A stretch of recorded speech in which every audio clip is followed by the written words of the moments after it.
We have a question here from the online community. This is from Janice, who says, what can the UK learn from Australia and vice versa? Some years ago, there was the Australians sent a group of medics over to the UK to learn, and I had to tell them what they were seeing with the best hospitals in a few areas, not available for the majority. But I think it's a good question, and I do know some of the select committee inquiries that we have look to go and learn from other countries. Have you got any thoughts on that, Deb?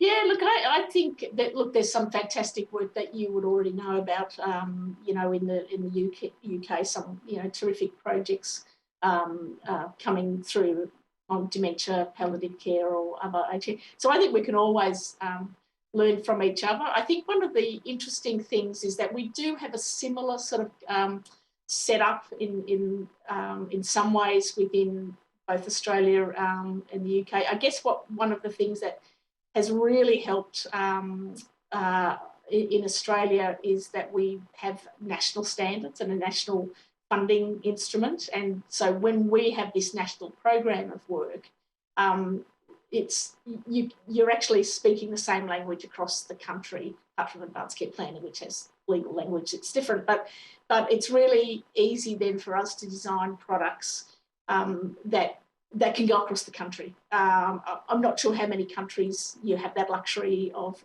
doing. So I think, encouraging if there is structural barriers within your country to lobby. We do a lot of lobbying with the government and with the department.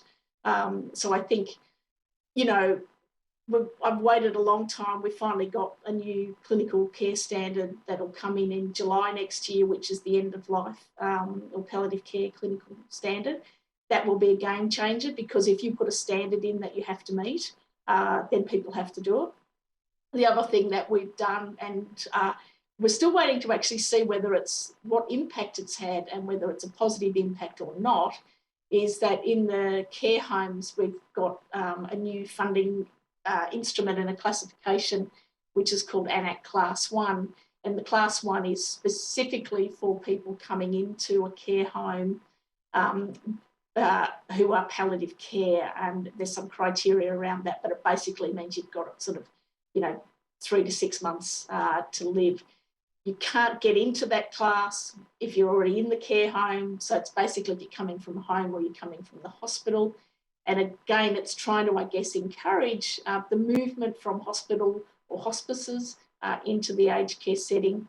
That classification gets the highest per dollar figure per resident per day, and is assigned the highest number of registered nurse minutes per resident per day. And I think that gives a message. I think that gives a message to the sector that if you are going to be providing this care, you do need to be funded, and you do need to have the registered nurse time. So I think it's sort of elevating.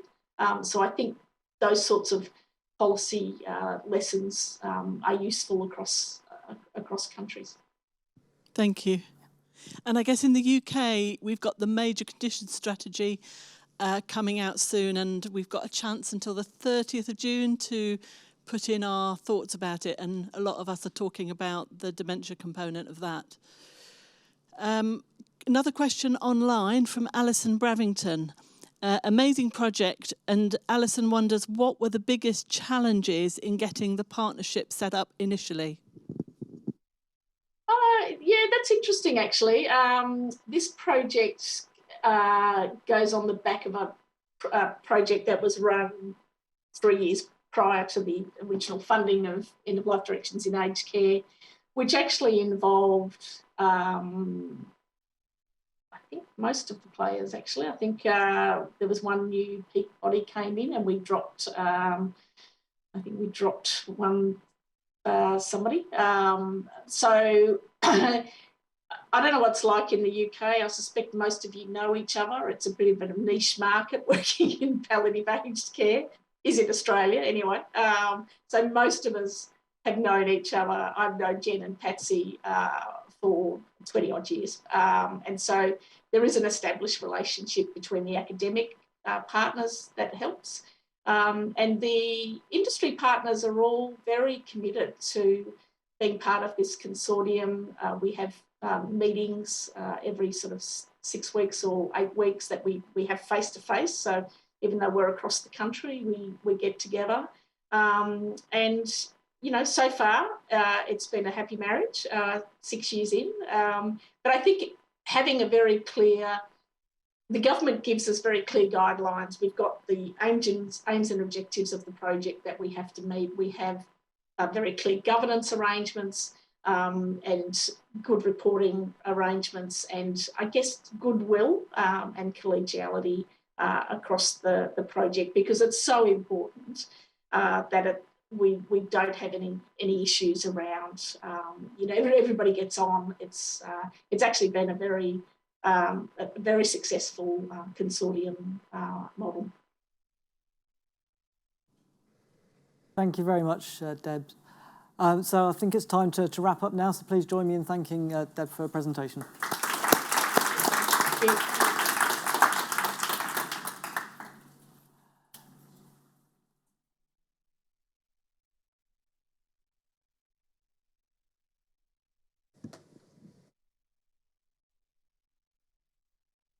So our next presenter is Alex Bullock.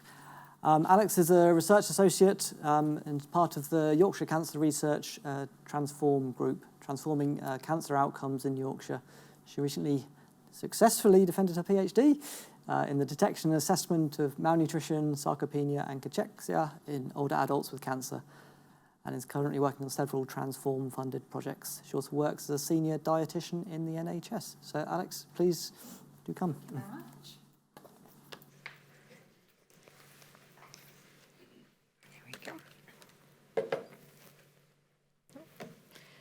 So thank you very much for the introduction, Mark, and thank you ever so much for having me here today to present my work. So Mark has already introduced me, so I will just crack on with my talk, which is about malnutrition, sarcopenia and cachexia in older adults with cancer. Are they the same or are they different things? So what I'm going to talk through today is a bit of background about malnutrition in cancer, add in sarcopenia and cachexia, and then talk you through my PhD research. So let's start off with malnutrition in cancer. And I always like to start off with a bit of a definition. So I have up on screen the World Health Organization definition of malnutrition. And technically, the term malnutrition refers to overnutrition and undernutrition, but for this context, I'm just going to talk about the undernutrition side of things. So as you can see, a deficiency or excess nutrient intake that leads to an imbalance of essential nutrients or impaired nutrient utilization. So as with all these things, there are a multitude of published definitions. There's over 15 that have been published, but what they all really have in common is malnutrition is basically starvation. It's existing in a starved state, so a deficiency of macronutrients leading to weight loss. So that is what malnutrition is. Fairly simple, until we start to add in sarcopenia and cachexia. So sarcopenia in its simplest form, in its primary form, is an age-related loss of lean mass with or without a loss of fat mass. And then you add in cachexia, if my clicker works, there we go, which is a disease-related loss of lean mass with or without loss of muscle mass. And the difficulty comes when you have all three of these together. You have a patient who is sat in front of you in clinical practice who has lost weight, and you're thinking to yourself, well, how do I tell which one of these is the cause? Is it a multitude of these existing together? So from the offset and from my title of my presentation, you could argue that actually, well, are these all the same things, or are they just synonyms for weight loss? And hopefully by the end of this, I'll convince you that potentially no, they're not. So this is what I'm going to talk through today is, are they different? In clinical practice, can you tell these three conditions apart? Should we even care about them? And hopefully I will convince you that these are an overlooked condition or overlooked conditions that we need to, as clinicians, potentially do something about. So starting off with, are they different? So I've already mentioned this patient who is sat in front of you who has complained of weight loss, and you don't really know sort of what the cause of that is, and potentially, as you could say, these potentially are the same three things? Well, I would argue that they are very different conditions. And the easiest way I feel to look through that is looking at the mechanisms of these three conditions. So we've already discussed sort of the mechanism of malnutrition, which is existing in this starved state because of a nutrient deficit, which is, like I say, a fairly simple way of looking at it. Sarcopenia, in its primary form, is caused by a multitude of different factors, but predominantly a sedentary lifestyle, hormone changes as we age, and is also contributed to through obesity. But there's also this aspect of neuromuscular degeneration. So an atrophy of muscle fibers resulting in a loss of muscle mass. Now, with sarcopenia, you occasionally get patients who overall maintain their weight on the scales. And this can be because of a reduction in their muscle mass, but a gain in their adiposity. So they are gaining fat mass and losing muscle mass, and therefore losing function, which is incredibly important as we age. So that's sarcopenia in a nutshell. And then we add in cachexia. So cachexia, as I've mentioned, is this disease-related loss of muscle mass and fat mass. And this can be despite an adequate nutrient intake. So during the sort of cachectic process, there is this inflammatory response going on, whereby the body sort of has a reduction in its lean muscle mass, and despite adequate provision of nutrition, because of the inflammatory response, the body isn't able to utilize that energy in an appropriate way. And I always see cachexia as sort of this double-edged sword of you have this inflammatory response going on where the body doesn't want to use energy in the way that it normally does, but also the inflammatory response is causing this reduction in appetite as well. So our patients aren't getting in as many calories because they have a poor appetite, and then their body's not able to utilize the calories properly either. So you really have three very distinct conditions that form this very similar clinical picture. And this is what I really wanted to explore during my PhD, is can we tell these apart in clinical practice? So coming to that question. So what I've got up on screen is a table that I'm just going to very sort of briefly talk through. Is, as I've already mentioned, there are multiple published definitions, diagnostic criteria, and screening tools for malnutrition. And those are represented by the top row of dots against the multitude of different markers that we use to look for these conditions. Now, malnutrition in the NHS in the UK and across the world is often screened for in clinical practice through lots of different tools, such as the MUST tool, the PGSGA. We also have screening tools for sarcopenia and cachexia that are sort of up and coming but aren't routinely used in clinical practice. And they are represented here through the dots in the middle for sarcopenia and cachexia at the bottom. Now, as you can tell just from looking at that, but I'm going to highlight it, is there is a lot of overlap in these clinical markers. So as you can see demonstrated by our red circles, these are where the clinical markers overlap for all three conditions. And by the yellow, where two or more clinical markers overlap for these conditions. So this question's really, using the tools that we have at the moment, is it possible to tell these apart? Is it a useful thing to do? Can we even screen for these three conditions in clinical practice? And they're the questions that I wanted to sort of answer during my PhD. So I've highlighted there that these are three issues that potentially are affecting our patients, but should we care for them? Should we bother screening for them in clinical practice? Well, just to talk through sort of malnutrition, the condition that we are most used to recognising, I thought I'd talk you through sort of the prevalence statistics for that. So for the general population in the UK, this is adults over the age of 18, approximately 5% of the UK population overall are affected by malnutrition. This increases to 34% when we look at hospitalised older adults, and increases even further up to 71% in adults with cancer. And we know that malnutrition leads to increased length of hospital stays, poorer treatment tolerance for cancer patients, and excessively high costs in our healthcare settings.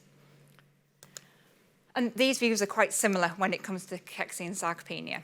So with cachexia, it is disease dependent. So when you include the gastrointestinal tract or the respiratory tract, rates of cachexia are much higher in adults with cancer.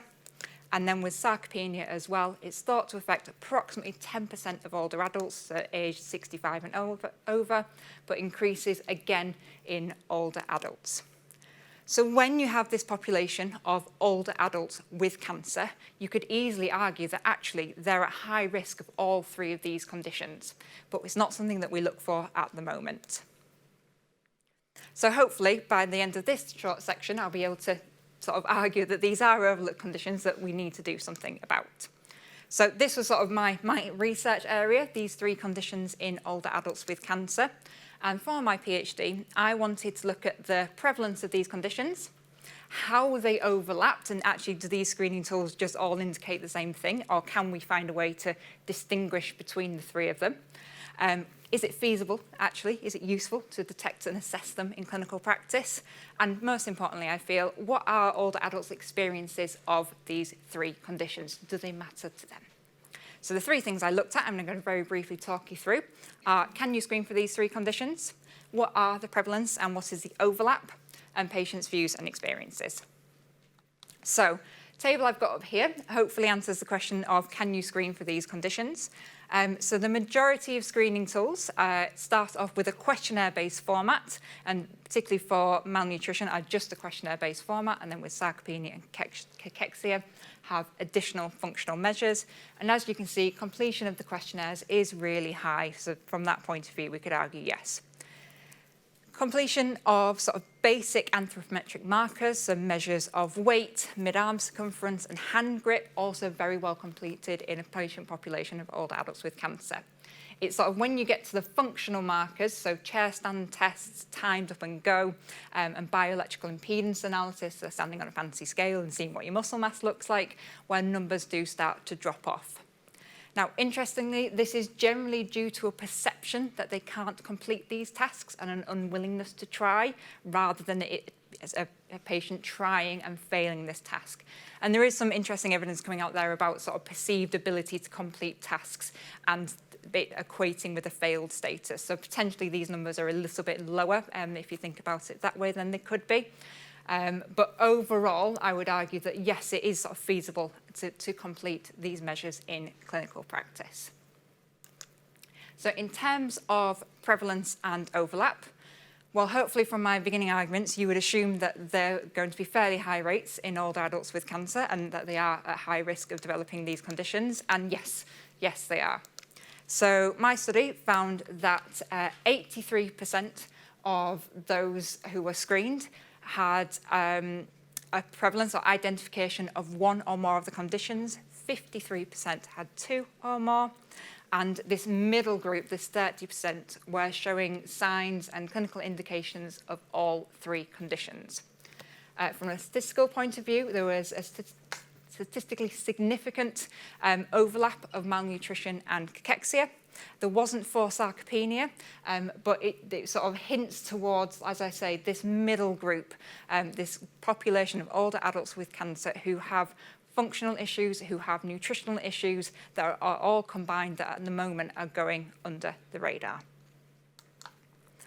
So as part of this, I wanted to see if there was a way to distinguish between these three conditions, because as I've said, these conditions seem to overlap quite a lot. So this is where my univariate analysis and dodgy statistical skills came in with lots of support, and had a look at some of the sort of more commonly used, more evidence-based predictor variables to see if there was a way actually to say, okay, this marker in particular is more representative of sarcopenia, this marker in particular is more representative of cachexia. And with that, really, there were a few markers that came out. So percentage meal consumption, actually how many calories and how much energy are our patients getting in. It's a silly thing, but it's something that's very often overlooked. We don't ask about eating. For malnutrition, visual appearance, so sunken temples, visible clavicles. Again, for malnutrition, which is something that in the qualitative side of things really came through as well as an important marker. And then percentage monthly weight loss. So a rapid weight loss was potentially indicative of a cachexia diagnosis.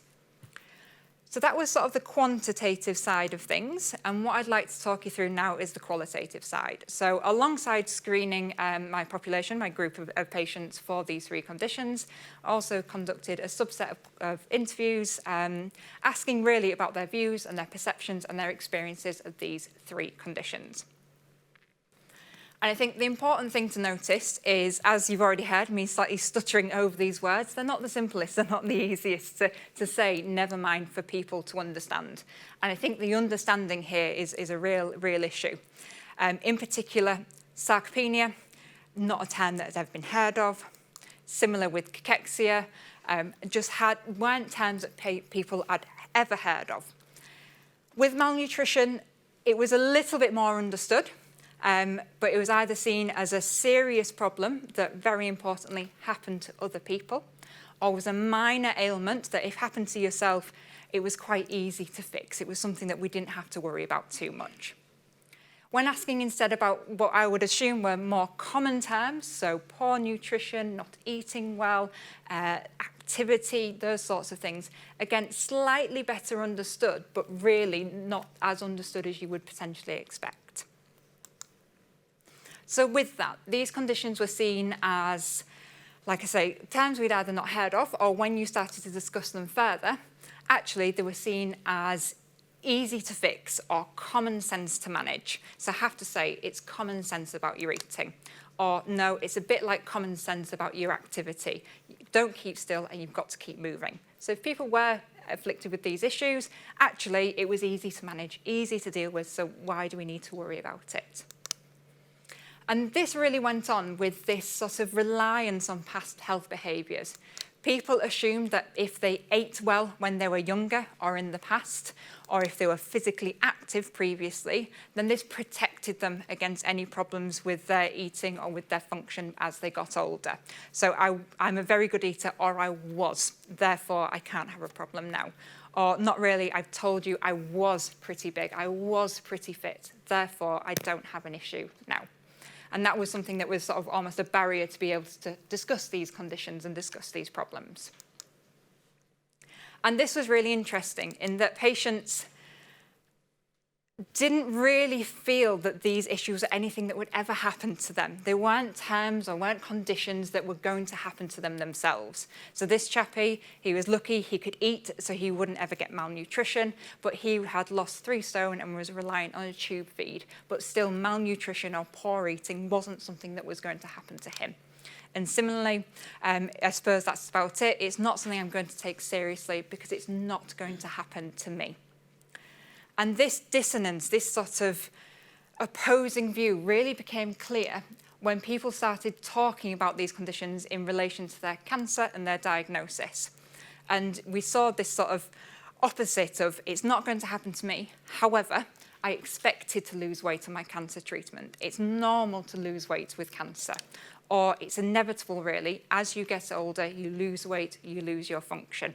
So how do you really battle that of somebody assuming it's not going to happen to them, but it's an expected part of treatment? And how do you have a conversation around that?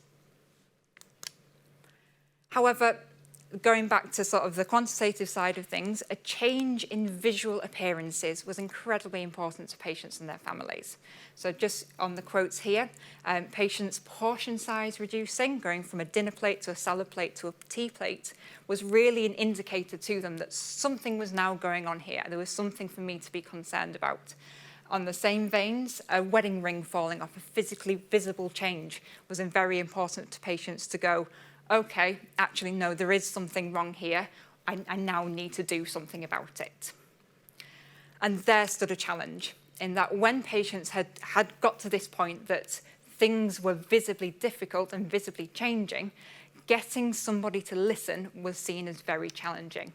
And because of that, many patients became resigned to the fact that they were going to lose weight, they were going to lose their function, and they just couldn't do the things that they normally could do.